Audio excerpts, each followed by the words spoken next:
আসসালামু আলাইকুম সবাইকে। আজকে আমরা পড়ব জৈব রসায়ন পার্ট 1।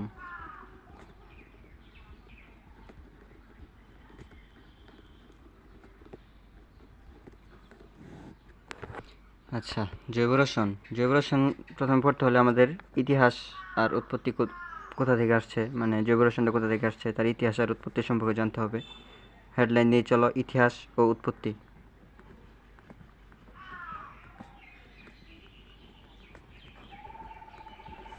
সবাই ক্লাস নোটগুলো করবা আর ভালো করে পড়বা। দেখো, জৈব রসায়ন। আচ্ছা, আগে মানুষ কি ভাবতো জানো? যে কেমিক্যাল কম্পাউন্ড, আচ্ছা ধরো কেমিক্যাল কম্পাউন্ড দুই প্রকার। একটা ছিল অর্গানিক, আরেকটা ছিল ইনঅর্গানিক।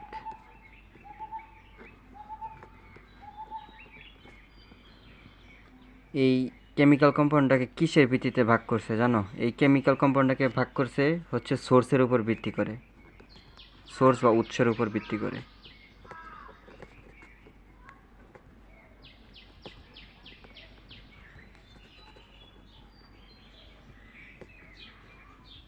সোর্স বা উৎসের উপর ভিত্তি করে কেমিক্যাল কম্পাউন্ড কয় প্রকার? দুই প্রকার। একটা হচ্ছে অর্গানিক আর একটা হচ্ছে ইনঅর্গানিক। কীরকম সোর্স বা উৎস? যেমন কোনো একটা সজীব বা জীবিত বস্তু বা উদ্ভিদ থেকে যে হচ্ছে তোমার পদার্থগুলো পাওয়া যেত বা বস্তুগুলো পাওয়া যেত, সেগুলো ছিল অর্গানিক। তারা ভাবতো কি, যে সজীব বস্তু থেকে যা পাওয়া যায় তা হচ্ছে অর্গানিক।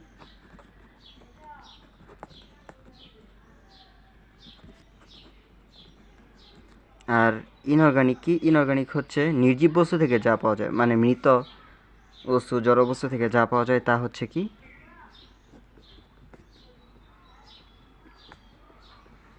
ইনঅর্গানিক। মনে করে যে ধরো ভিনেগার, আপেল, লেবু, তেঁতুল। আপেল থেকে কি পাওয়া যায়? Malic acid. লেবু থেকে কি? Citric acid.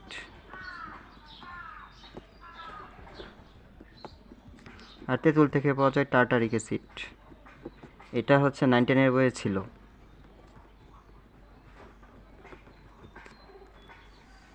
আর ভিনেগার থেকে পাওয়া যায় অ্যাসিটিক অ্যাসিড।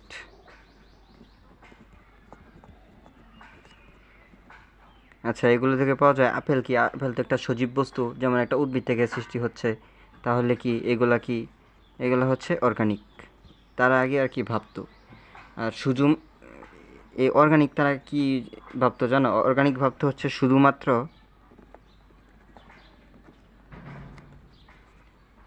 সজীব পদার্থ থেকেই সৃষ্টি হয়।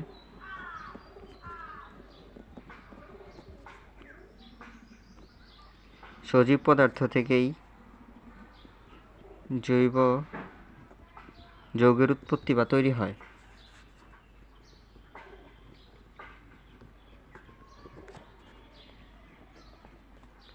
উৎপত্তি বা তৈরি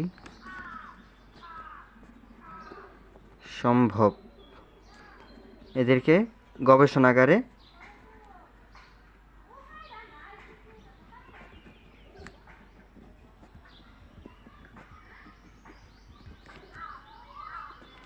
তৈরি সম্ভব নয়।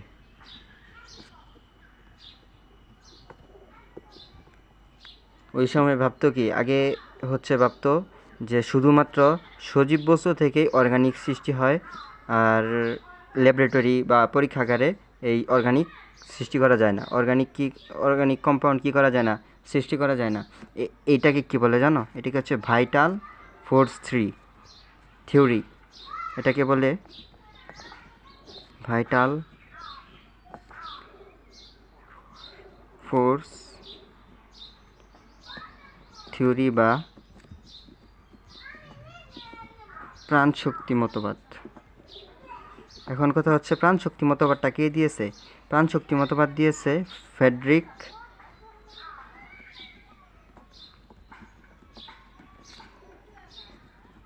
ভোলার বা ওহলার। কত সালে? সালটা মনে রাখবা, সালটা হচ্ছে 1815 সাল। 1815 সাল। এগুলো হচ্ছে আজকে শুধু হচ্ছে থিওরির উপর ক্লাস, মানে বেসিক যেগুলা, এগুলা মেডিকেলের জন্য খুবই ইম্পর্ট্যান্ট, বা জাহাঙ্গীরনগর ডি ইউনিটের জন্য খুবই ইম্পর্ট্যান্ট। এগুলো আজকে হচ্ছে পড়ানো হচ্ছে, কালকে থেকে আর কি মূল বিক্রিয়ায় আস্তে আস্তে যাওয়া হবে, ঠিক আছে? এখন ফ্রেডরিক ভোলার বা ফ্রেডরিক ওহলার যে বললো যে গবেষণাগারে এটা তৈরি করা সম্ভব নয়, আসলে কি সম্ভব নয়? তারপরে কি আর করেনি? করেছে। কিন্তু কে করছে? 1828 সালে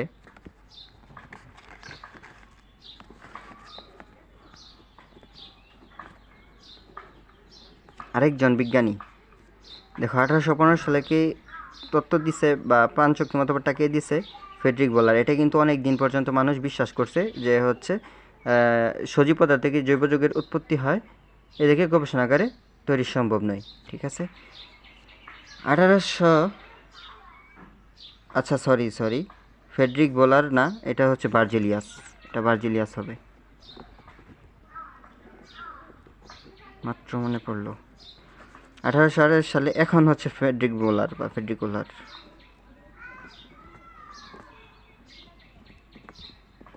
ওহলার কি করছে জানো? সে গবেষণাগারে মানে পরীক্ষাগারে কি করতেছিল? অ্যামোনিয়াম ক্লোরাইড, এটা আচ্ছা লিখে দিই, অ্যামোনিয়াম ক্লোরাইড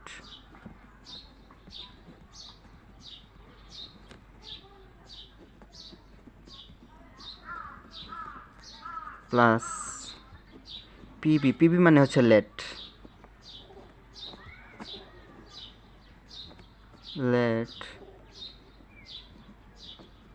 সায়ানাইড বিক্রিয়া করে কি উৎপন্ন করছিল জানো? উৎপন্ন করছিল ammonium cyanate.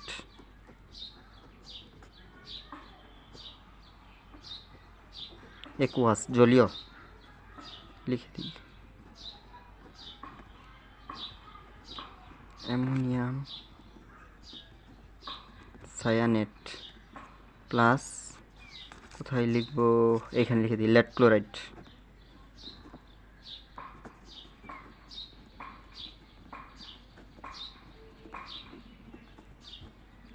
Lead chloride. Frederick Wohler কি করছে বা ফ্রেডরিক ওহলার কি করছে? অ্যামোনিয়াম ক্লোরাইডের সাথে পরীক্ষাগারে অ্যামোনিয়াম ক্লোরাইডের সাথে লেড সায়ানাইড কিন্তু সায়ানাইড বিক্রিয়া করে অ্যামোনিয়াম সায়ানেট এবং লেড ক্লোরাইড উৎপন্ন করছে। এখন সে কি ভাবলো জানো? সে ভাবলো যে এই অ্যামোনিয়াম সায়ানেটকে যদি মনে করো যে এটা তো একুয়াস বা জলীয় দ্রবণ, এটাকে যদি তাপ দিয়ে কঠিন করা যায় তাহলে কেমন হয়, সেটা ভাবছিল আর কি।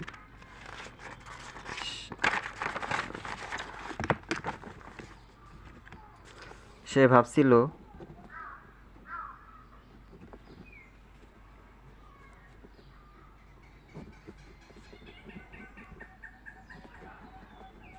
অ্যামোনিয়াম সায়ানেট একুয়াসকে তাপ দিয়ে NH4CNO সলিড বানাতে, কিন্তু এটা হয়নি। এটা না হয়ে হলো কি জানো? এটা না হয়েছে যে NH2CONH2 এইরকম একটা যৌগ উৎপন্ন হয়েছে তাপ দেওয়ার পর। এই যৌগটার নাম হচ্ছে কি জানো? এই যৌগটার নাম হচ্ছে কার্বামাইট, মানে হচ্ছে ইউরিয়া।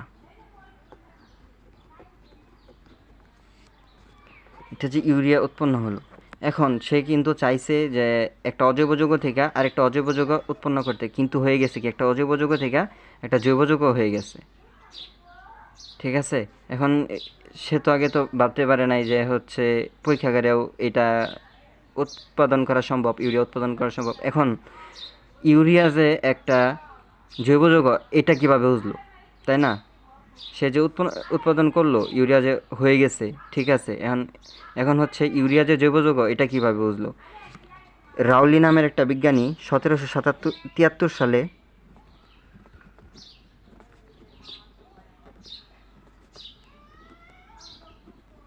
রাউলি নামক বিজ্ঞানী মানুষের মূত্র থেকে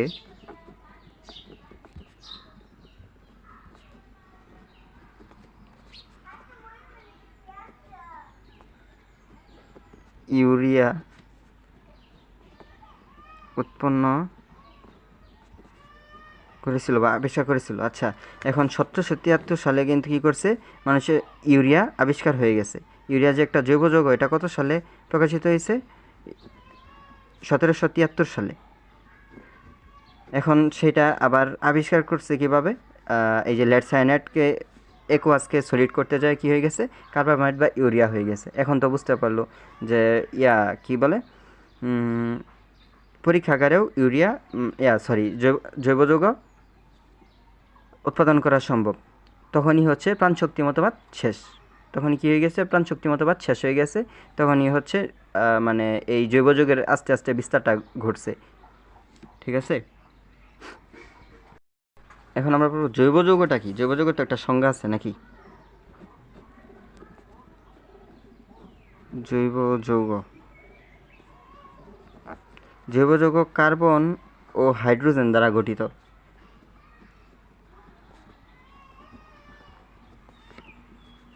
হাইড্রোকার্বন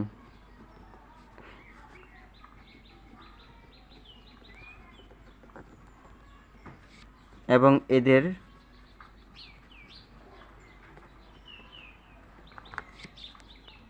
জাতক সমূহকে জৈব যৌগ বলে। কার্বন আর হাইড্রোজেন মিলে কি হয়? হাইড্রোকার্বন।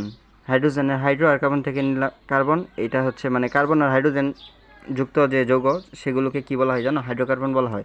আর হাইড্রোকার্বন এবং হাইড্রোকার্বন থেকে যে জাতক, মানে এদের থেকে যে উৎপন্ন সকল হচ্ছে কি বলে, যৌগগুলোকেই জৈব যৌগ বলা হয়।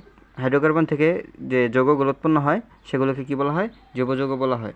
এখন কেন এই কার্বন থেকেই হয়, অন্য কোনো পরমাণু থেকে হয় না কেন? কারণ হচ্ছে পর্যায় সারণীতে 118টা মৌল আছে। 118টা মৌলের মধ্যে কেন কার্বন স্পেশাল, তাই না? এখন আমাদের এই কেন কার্বন বা কার্বন দিয়েই কেন জৈব যৌগ হয় তা আমরা জানব। মনে করো যে কি দিতে পারো ক্যাপশন?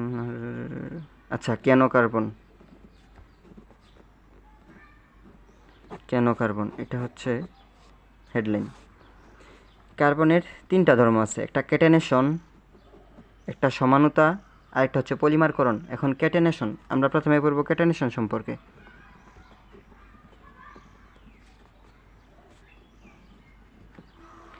ক্যাটেনেশনটা কি? ল্যাটিন শব্দ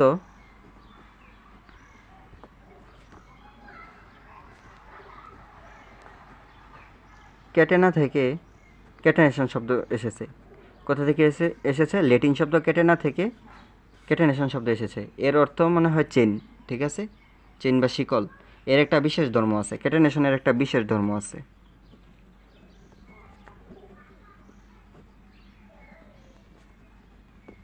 এই বিশেষ ধর্মটা কি? এরা হচ্ছে নিজেরা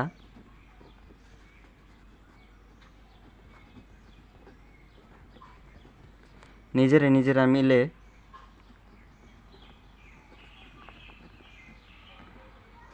বিভিন্ন শেপের চেইন বা শিকল তৈরি করে।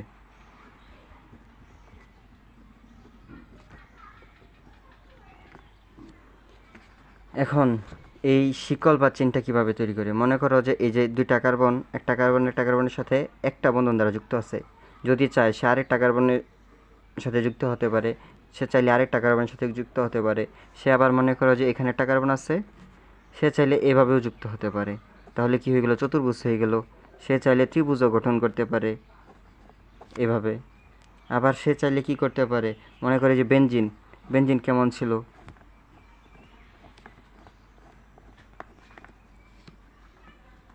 এমন, তাই না? হচ্ছে বেনজিনও এরকম এরকমও করতে পারে সে, মানে এটা তার বিভিন্ন ধরনের কি চেইন সে নিজে নিজে একটা কার্বন একটা কার্বনের সাথে যুক্ত হতে পারে। সে যুক্ত হয়ে আবার কি করতে পারে, বিভিন্ন ধরনের শিকল বা চিহ্ন তৈরি করতে পারে। এখন আমরা কি জানি, আমরা জানি হচ্ছে কার্বনের 4টা হাত। 4টা হাত কেন? আচ্ছা, কার্বনের যোজনী কত? 2 আর 4। কার্বনের যোজনী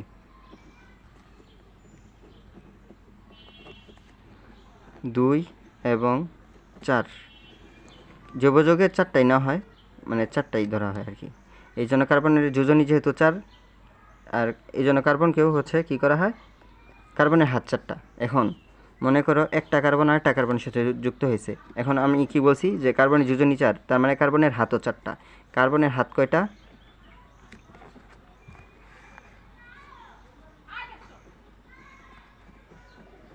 কার্বনের হাত 4টা। আচ্ছা, মনে করো এই যে একটা কার্বন, এই যে একটা কার্বন, দেখো একটা কার্বন আর একটা কার্বনের সাথে একটা বন্ধনে যুক্ত আছে। হাত মানে কি? বন্ধন। মনে করো তাহলে এখনও তার কয়টা হাত বাকি আছে? 3টা। এই যে একটা হাত, এই যে একটা হাত, এই যে একটা হাত। এর কয়টা হাত? একটা হাত। এর এখন কয়টা বাকি আছে? একটা হাত বাকি আছে, 2টা হাত বাকি আছে, 3টা হাত বাকি আছে। দেখো 1 2 3 4, 1 2 3 4। এটা কার্বনের 4টা হাত হয়ে গেছে, এটা কার্বনের 4টা হাত হয়ে গেছে। তার মানে কি এটা কার্বনের হচ্ছে যোজনী 4, এটা কার্বনের হচ্ছে যোজনী কত? 4। মনে করো আবার কার্বন কার্বন দ্বিবন্ধন হতে পারে। এই কার্বন কার্বন এক বন্ধন হলে এটাকে কি বলা হয়? অ্যালকেন। অ্যালকেন জাতীয়। আচ্ছা, এখন কার্বনের যোজনী কত? 4। এখানে দেখো এটা কার্বনের হাত কয়টা আছে? একটা আছে, 2টা আছে, আরও কয়টা দিতে হবে? 2টা দিতে হবে। এটা কার্বনের হাত কয়টা আছে? একটা আছে, 2টা আছে, আরও কয়টা দিতে হবে? 2টা দিতে হবে। আর দ্বিবন্ধন থাকলে কি বলা হয়? দ্বিবন্ধন থাকলে বলা হয় অ্যালকিন। আর ত্রিবন্ধন থাকলে কি বলা হয়? অ্যালকাইন। আচ্ছা, এখানে এটা কার্বনে কয়টা হাত আছে? একটা, 2টা, 3টা। এটা কার্বনে কয়টা হাত ছিল? একটা, 2টা, 3টা। দেখো তাহলে কয়টা করে হাত প্রয়োজন? এই যে একটা করে। 3টা যেহেতু আছে, এই যে একটা হাত এখানে দিয়ে দিলা, আর একটা হাত এখানে দিয়ে দিলা। এই হচ্ছে 4টা। এটা হচ্ছে অ্যালকাইন। এখন ক্যাটেনেশনের কারণটা কি? এই ক্যাটেনেশনের কারণটা আমাদের জানা প্রয়োজন।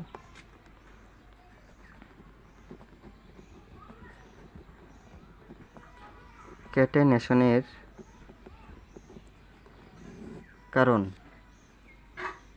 ক্যাটেনেশনের কারণ হচ্ছে কার্বনের একটা ভালো বন্ধন শক্তি আছে। এই কার্বনের বন্ধন শক্তির মান কত? কার্বন কার্বন বন্ধন শক্তির মান 347 কিলো জোল পার মোল। 347 কিলো জোল পার মোল কিন্তু ভালো, মানে প্রচুর শক্তির প্রয়োজন একটা কার্বন কার্বন। আর এর হচ্ছে মোটামুটি একটা ইলেকট্রন শক্তি আছে। বেশিও না, খুব বেশিও না, খুব কমও না। কার্বনের মোটামুটি ইলেকট্রন শক্তি বিদ্যমান। এখন এই কার্বন কার্বনের ইলেকট্রন শক্তির মানটা কত? এই ইলেকট্রন শক্তির মানটা হালকা জেনে নিও। এটা মনে হয় -122। ইলেকট্রন শক্তির মান কত? -122। ঠিক আছে। এখন আরেকটা জিনিস, যে কার্বনের তড়িৎ-ঋণাত্মকতা কত? কার্বনের তড়িৎ-ঋণাত্মকতা এটা মনে রাখবা। কার্বন এর তড়িৎ-ঋণাত্মকতার মান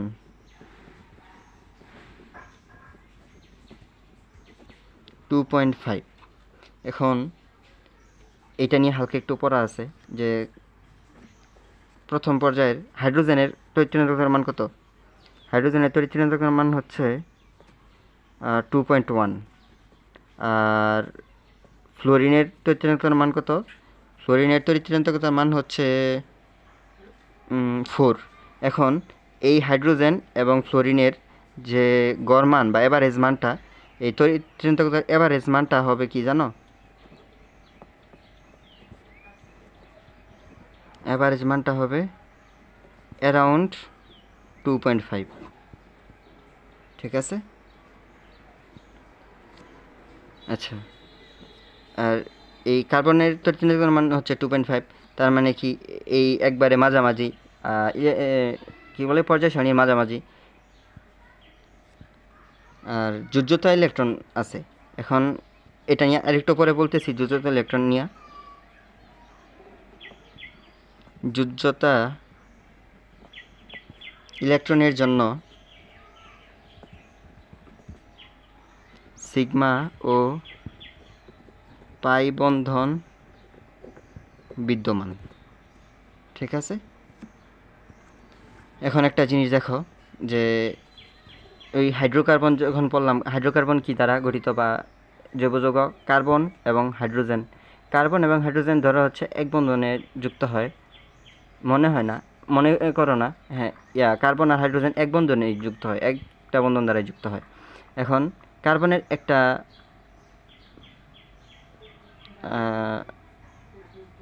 একটা ইলেকট্রন এখানে আর হাইড্রোজেনের একটা ইলেকট্রন এখানে। এখন একটা জিনিস জেনে রাখতে হবে যে এই কার্বন কিন্তু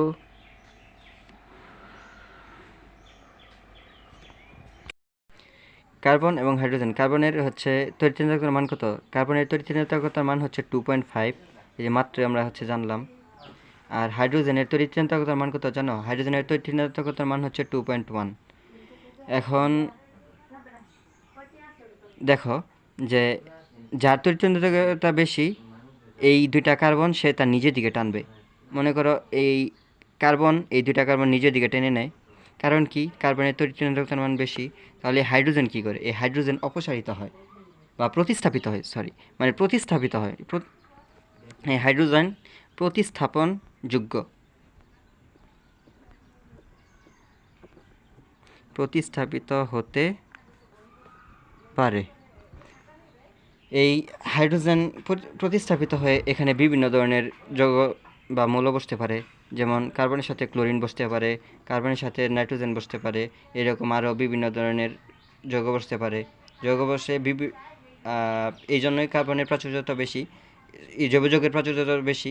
জৈব যৌগের পৃথিবীতে সংখ্যা প্রায় 80 থেকে 90 লাখ, আর অজৈব যৌগের সংখ্যা প্রায় 1 লাখের মতো, খুবই নগণ্য, তাই না? এখন আমরা পড়ব সমানতা। 2 নাম্বার হচ্ছে সমানতা।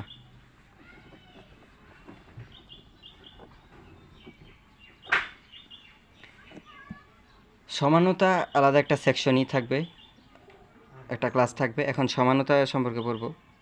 মনে করো আণবিক সংকেত এক, শুধু এটুক মনে রাখবা, আণবিক সংকেত একই কিন্তু গাঠনিক সংকেত ভিন্ন বিশিষ্ট যৌগগুলোকেই বলা হয় সমানতা। যেমন মনে করো একটা মৌল আছে সি, কার্বনের 4টা হাত দিবা, 3টা, আর একটা কার্বন দিবা, 1 2 3 4, একটা অক্সিজেন দিবা। এখন আমরা কি জানি অক্সিজেনের যোজনী 2, তার মানে অক্সিজেনের হাত কয়টা? 2টা। এই অক্সিজেনের সাথে একটা মৌল দিয়ে দিবা, এই মৌলটা মনে করো একটা হাইড্রোজেন দিয়ে দিলা, তাহলে কি হয়ে গেল? তুমি মনে রাখো যে একটা ওএইচ যদি থাকে, ওএইচ মূলক হচ্ছে কি? অ্যালকোহল মূলক, এটা একটা অ্যালকোহল।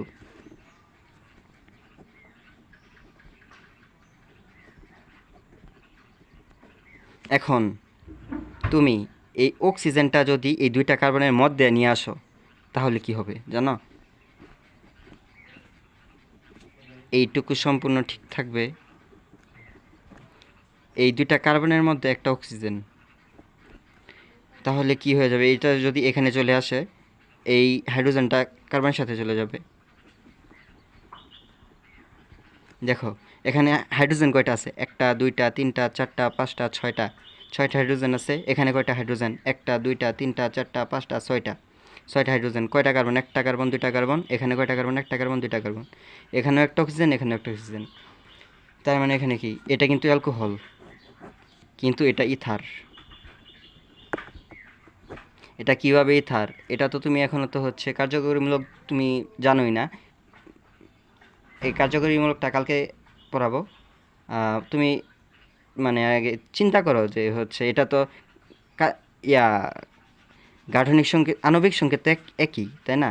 আণবিক সংকেত কীভাবে এক? এই দুইটারই আণবিক সংকেত হবে C2H6O। এই আণবিক সংকেত, কিন্তু একটা হবে অ্যালকোহল,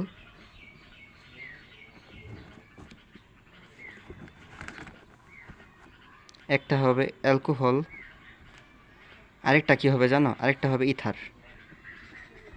তাহলে দুইটা দুই মূলক না, মানে দুইটা দুই সমগোত্রীয় শ্রেণীর, এই জন্যই বিভিন্ন ধরনের সমানতা প্রদর্শন করে, আর এই জন্যই কার্বনের প্রাচুর্যতা বেশি। তারপরে আরেকটা হবে কি জানো? আরেকটা হবে পলিমারকরণ। মনে করো একটা ফুলের মালা, এই ফুলের মালায় তো অনেক ফুল থাকে। মনে করো যে একটা ফুলের মালা 100টা ফুল দিয়ে একটা ফুলের মালা গাঁথা হয়েছে। মনে করো 100, 1000, এরকম মনে করো, বা 1000টা ফুল দিয়ে একটা ফুলের মালা গাঁথছে। এই 1000টা ফুলের মধ্যে একটা ফুল হবে মনোমার। একটা ফুল কি হবে? মনোমার। আর অনেকগুলো মনোমার মিলে হয় পলিমার। ঠিক আছে, অনেকগুলো মনোমার দিয়ে হয় কি হয়? পলিমার। যেমন মনে করো একটা যৌগ আছে CH2, এর নাম হচ্ছে ইথিন। এই ইথিন বিভিন্ন হচ্ছে চাপ দিয়ে এই বিক্রিয়াটা পলিমারকরণের পরে পড়ানো হবে, তোমাকে এখন আগে বোঝানো হইতেছে। এই ইথিন মনে করো চাপ বিভিন্ন দিয়ে বা প্রভাবক দিয়ে একে কি করা হয় জানো?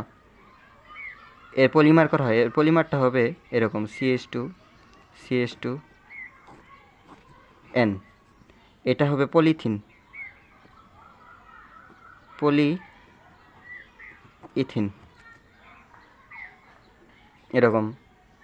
এই যেহেতু এটা পলিমার হলো, দেখো এটা ইথিন থেকে পলি ইথিন হয়ে গেল, তাই না? এই যেহেতু পলি ইথিন হয়ে গেছে, এটা আরেকটা যৌগ হয়ে গেল।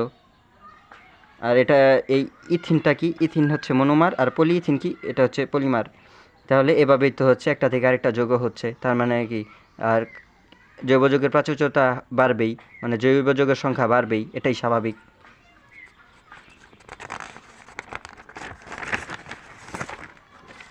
এখন আমরা আরেকটা পড়ব, যে কার্বনের যোজনী।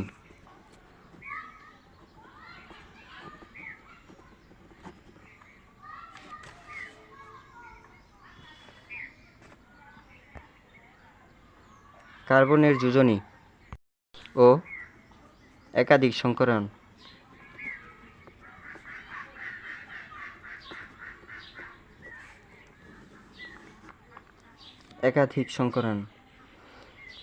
আচ্ছা, কার্বনের ইলেকট্রন বিন্যাস তো সবাই জানো নাকি? কার্বনের ইলেকট্রন, কার্বন 6। আচ্ছা, মনে করো একটা মৌল এক্স, একটা মৌল। এই এক্স মৌলের এখানে যেটা থাকবে পি, এই পি, এটা কিউ, এটা আর, এটা এস। এই পি কি? পি হবে তোমার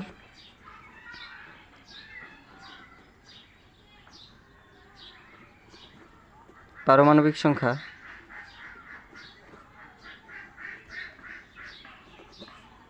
এই কিউ হবে ভর সংখ্যা। এই আর প্লাস মাইনাস কি হবে জানো? আয়ন। আয়ন মানে কি? আয়নটা হবে মনে করো যে যেমন সোডিয়াম প্লাস, মানে কি সোডিয়াম একটা ইলেকট্রন ত্যাগ করতে পারে। আর যদি থাকতো ক্লোরিন মাইনাস, মানে মনে করো যদি ক্লোরিন মাইনাস দিয়ে কি বোঝায়? মাইনাস দিয়ে হচ্ছে একটা ইলেকট্রন গ্রহণ করতে পারে। আর এস হচ্ছে কয়টা আছে? P4 একটা হচ্ছে যৌগ। এখানে কয়টা ফসফরাস মিলে হচ্ছে যৌগটা গঠিত হয়েছে? চারটা ফসফরাস মিলে হচ্ছে যৌগটা গঠিত হয়েছে, এই জন্য হচ্ছে P4। অ্যাসিড, সালফার, 8টা সালফার মিলে যৌগটা গঠিত হয়েছে, এই জন্য বলা হয় অ্যাসিড। আচ্ছা, তাহলে কার্বনের পারমাণবিক সংখ্যা কত? 6। আর কার্বন ইলেকট্রন বিন্যাস হবে 1s2, 2s2, 2p2। হুন্ডের নীতি অনুসারে এরকম হবে। হুন্ডের নীতি তো জানো নাকি? আর ওটা ফার্স্ট পেপারের পড়া। অল্প একটু, মানে এখানে অল্প একটু দরকার, মানে তোমাকে বোঝানোর জন্য কার্বনের যোজনীটা। সরি।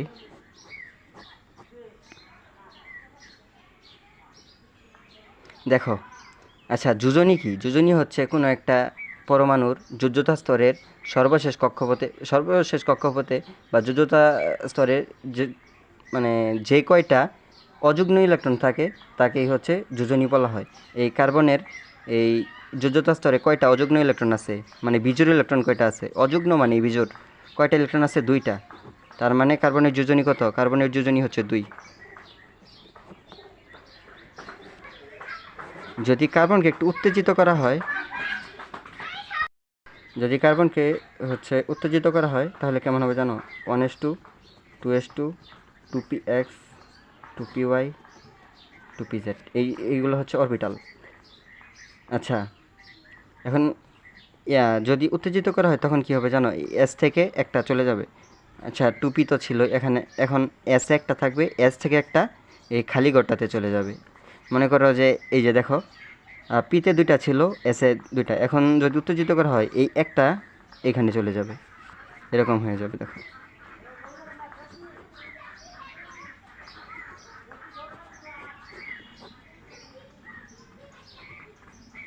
এখন দেখো যোজ্যতা স্তরের কয়টা ইলেকট্রন অযুগ্ম?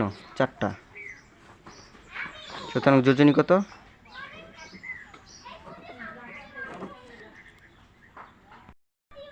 সুতরাং যোজনী হচ্ছে 4। এখন এখানে একটা এস, এটা পি, এটা পি, এটা পি, একটা এস আর 3টা পি মিলে গঠিত হয় কি জানো? sp3। sp3 হচ্ছে একক বন্ধন। এই sp3 কেমন? sp3 হচ্ছে এই যে এমন সি, সিঙ্গেল বন্ড সি, এখানে একটা সিগমা বন্ড, ঠিক আছে। এখানে তো কোনো অসংকরায়িত অরবিটাল নাই। অসংকরিত অরবিটাল মানে কি? যেটা হচ্ছে বন্ধনে অংশ নিবে না। তার মানে এখানে একটা এস আর 3টা পি, মানে 4টাই নিতেছে। এখানে কি কোনো এমন কোনো অরবিটাল আছে যেটা হচ্ছে যৌগ গঠনে অংশগ্রহণ করতেছে না? সবটি কিন্তু করতেছে, এই জন্য এটা একক বন্ধন। আর যদি একটা এস আর 2টা পি যদি হয় তাহলে হবে sp2। sp2 কি কয়টা হচ্ছে অসংকরিত আছে? একটা অসংকরিত আছে। একটা অসংকরিত মানে sp2 হচ্ছে দ্বিবন্ধন। আর আমি বলছি কি অসংকরায়িত মানে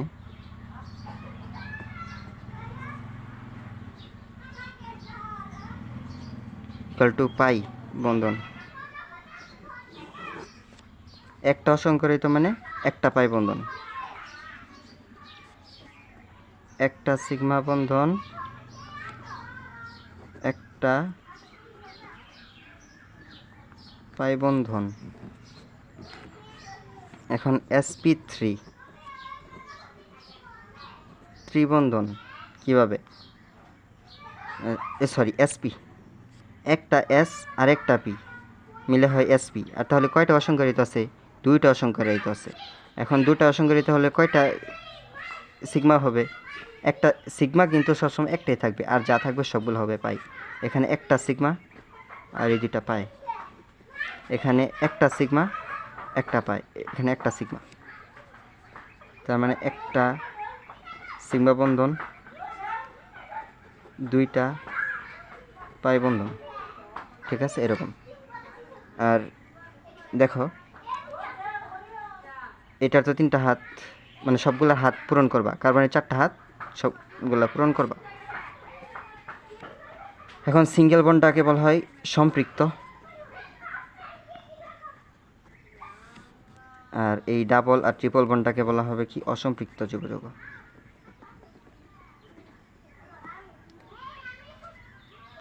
ঠিক আছে, আজকে এই পর্যন্তই থাকুক। কালকে হচ্ছে নেক্সট, কারেন্টও নাই হচ্ছে, এই জন্যই মানে লাইট, আলোক স্বল্পতা হচ্ছে। আর এগুলো ভালো করে পড়িও, ঠিক আছে। আর কালকে পরীক্ষা আছে, ভালো করে দিও, ঠিক আছে। আসসালামু আলাইকুম।